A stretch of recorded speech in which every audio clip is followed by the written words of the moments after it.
ऐसा है कि ये कानून है वो किसानों के हित के कानून है और जहाँ तक मैं सोच रहा हूँ कि इसमें अब आंदोलन के अंदर राजनीति ज़्यादा दिख रही है और जो ये कानून है ये किसान को आज़ादी देने वाले हैं और किसान अपनी मनचाही रेट को मनचाही स्थान पर वो बेच सकता है।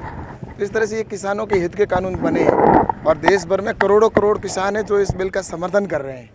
लेकिन जहाँ तक मैं देख रहा हूँ कि जो किसानों के प्रारंभ में मुद्दे थे वो मुद्दे तो कहीं गौण हो गए, उन मुद्दों पर तो चर्चा हो नहीं रही है।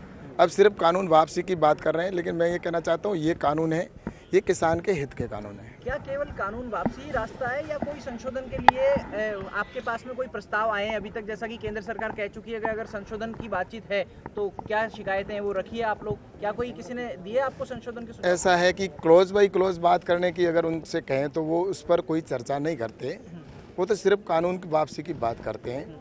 लेकिन मैं ये कहना चाहता हूँ कि जो वो ये कहते हैं कि काला कानून है उसमें काला बता दे कि काला ये है तो उसके ऊपर चर्चा हो सकती है। लेकिन सिर्फ कानून वापसी करना मैं सोचता हूँ कि ये किसान के अहित में होगा, क्योंकि ये कानून बना है जो किसानों को आज़ादी देने वाला है और जो किसानों की स्वयं की मांग थी। लंबे समय से किसान कह रहा था कि हमें कब बिचौलियों से मुक्ति मिलेगी, कब हम मनचाही स्थान पर मनचाही रेट के ऊपर बेच सकेंगे। और वहीं विपक्ष इसमें आग में घी डालने का काम कर रहा है और इनके तो विपक्ष के खुद के चुनावी घोषणा पत्रों में था और इन्होंने खुद ने बड़े वादे किए थे कि आने वाले समय के अंदर हम APFC एक्ट को ख़त्म करेंगे, लेकिन हमने तो ख़त्म नहीं किया। अब किसान आज़ाद है, किसान मंडी के अंदर भी बेच सकता है, मंडी के बाहर भी बेच सकता है और कांटेक्ट करना कोई ज़रूरी नहीं है, किसान की मर्जी के ऊपर है। किसी कंपनी के साथ में वो कांटेक्ट करना चाहे तो करे, नहीं करना चाहे तो बोर्ड अपने खेत के अंदर बहुत बड़ा बोर्ड लगा दे कि मेरे यहाँ पर कोई भी कांटेक्ट करने के लिए नहीं आए तो कोई नहीं आएगा। इसलिए किसी के ऊपर बाध्यता नहीं है, ये सिर्फ कानून बना है। कोई फर्क पड़ेगा? टिकट से 4 सीटों पर उपचुनाव भी होने हैं और टिकट यहाँ पर घूम रहे हैं तो कहीं ना कहीं नुकसान हो सकता है। ऐसा है कि किसान तो इस बात को समझ चुका है कि ये किसानों के हित का कानून है और इसलिए सिर्फ मैं तो कह रहा हूँ कि इसमें राजनीति ज़्यादा है और जहाँ तक मैं सोचता हूँ कि विपक्ष है वो इसमें राजनीतिक रोटियां सेकना चाहता है और किसान के कंधे पर बंदूक रखकर अपना निशाना साधना चाह रहा है। लगता है कि किसान जो प्रदर्शन कर रहे थे अब राजनीतिक कठपुतलियां बन गए?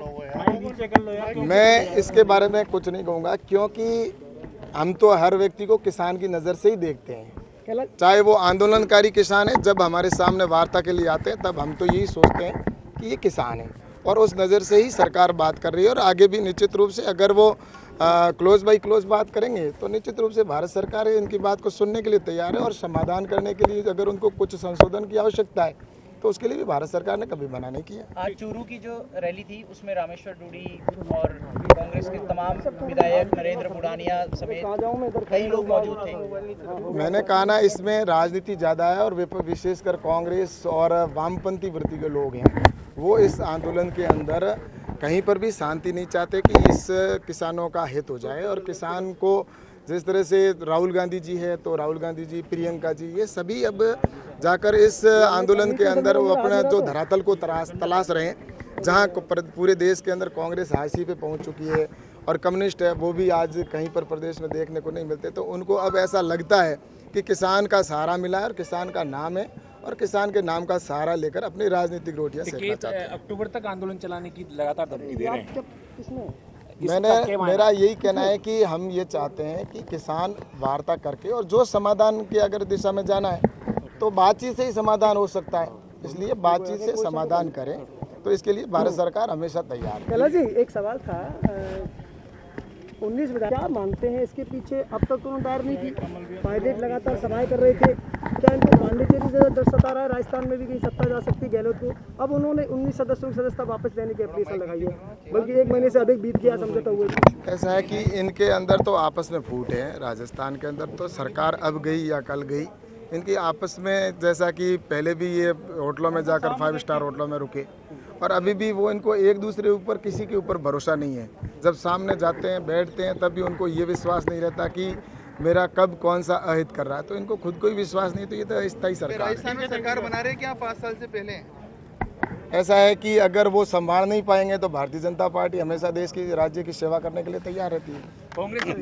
आरोप लगा रही थी। नमस्कार, मैं हूं मानक गुप्ता। अगर आपको हमारा ये वीडियो पसंद आया हो तो इसे लाइक और शेयर जरूर करें और हाँ, हमें सब्सक्राइब और फॉलो करना ना भूलें। ताकि आप देश और दुनिया की कोई खबर मिस ना करें।